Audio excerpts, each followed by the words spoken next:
খেয়াল করে দেখবেন শিশু ছোট থেকে আপনাকে অনুকরণ করে বেড়ে উঠছে। পরিবারে বাবা মা যা করে শিশুরা তাই শেখে। আপনি যেই সময়ে শিশুকে পড়তে বসতে বলেন সেই সময় কি আপনি নিজে পড়তে বসেন নাকি টিভি দেখেন, রিলস দেখেন? আপনি যদি পড়তে না বসেন তাহলে কিভাবে আশা করেন যে আপনার শিশু পড়তে বসবে? এখন আপনি বলতে পারেন যে এই বয়সে কি পড়াশোনা করব, সংসারে কত কাজ।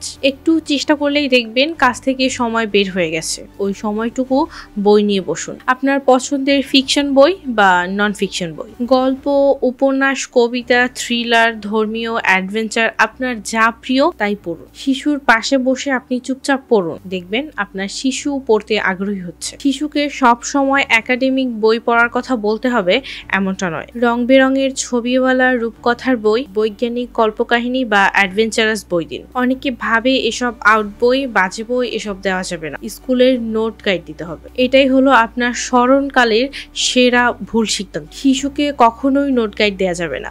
আপনি যদি নিজের হাতে শিশুকে নোট গাইড কিনে দেন তাহলে আপনি আপনার শিশুর মেধার বিকাশ নিজেই ধ্বংস করলেন। সে পাঠ্য বইয়ের অনুশীলনী সমাধান নিজে ভেবে চিন্তে করবে, প্রশ্নের উত্তর নিজে ভাবনা চিন্তা করে লিখ। গাইডের মধ্যে যেই লেখাগুলো সাজানো গোছানো থাকে সেই লেখাগুলো যদি আপনার শিশু মুখস্থ করে তাহলে সে নিজে কখনোই তার মেধার বিকাশ ঘটাতে পারবে না। সে একটা পঙ্গু অথর্ব মস্তিষ্ক নিয়ে বেড়ে উঠবে। সে যদি অ্যাডভেঞ্চারাস বা থ্রিলার বই পড়ে তাহলে সে নিজে মজা নিয়েই পড়বে। ডিটেকটিভ বই পড়ে নানা ধরনের সমস্যা সমাধানের বিষয়ে জানবে, তার ব্রেইন দারুণ শার্প হবে। তখন সে সহজে পাঠ্য বইয়ের প্রশ্নের সমাধান বের করতে পারবে ভিন্ন আঙ্গিকে, কারণ তার জানাশোনার লেভেল অন্য 10 জনের চেয়ে উপরে। আউট বই পড়ার ফলে শিশুর জ্ঞানের ভান্ডার সমৃদ্ধ হবে। সে আপনার আশেপাশের সমস্যা এমন চৌকসভাবে সমাধান করে ফেলবে যেন আপনি ভাববেন এটা একটা অলৌকিক ব্যাপার। আসলে এটা অলৌকিক বা গায়েবী ব্যাপার না।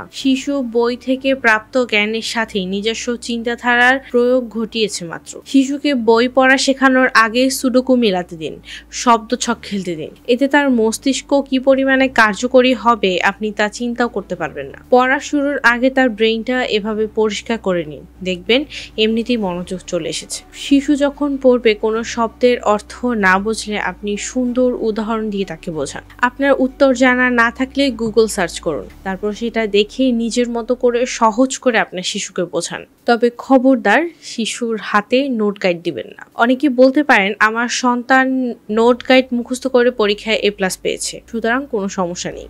তবে আপনাকে বলছি, আপনি যদি মুখস্থ বিদ্যা ঝেড়ে পরীক্ষায় A+ পাওয়া এবং প্রকৃত অর্থেই মেধাবী হওয়াকে এক মনে করেন তাহলে আপনাকে কিছু বলার নেই। একটা সার্টিফিকেট পাবে আপনার সন্তান, তবে ওই সার্টিফিকেটের কোনো মূল্য নেই। বর্তমান যুগে চারিদিকের জ্ঞান অর্জন এবং প্রয়োগের দক্ষতা থাকা জরুরি। সেটা করতে হলে প্রচুর আউট বই, পত্রিকা এবং আর্টিকেল পড়ার বিকল্প নেই। সুতরাং আপনার শিশুর পড়ার আগ্রহ তৈরি করতে চাইলে গল্পের বই এগিয়ে দিতে হবে, কাঠখোট্টা একাডেমিক বই না। আপনি কাজের মধ্যেও নিজে বই নিয়ে পড়তে বসুন, দেখবেন আপনার শিশুও পড়তে বসে গেছে, তাকে নিজে থেকে বলা লাগছে না।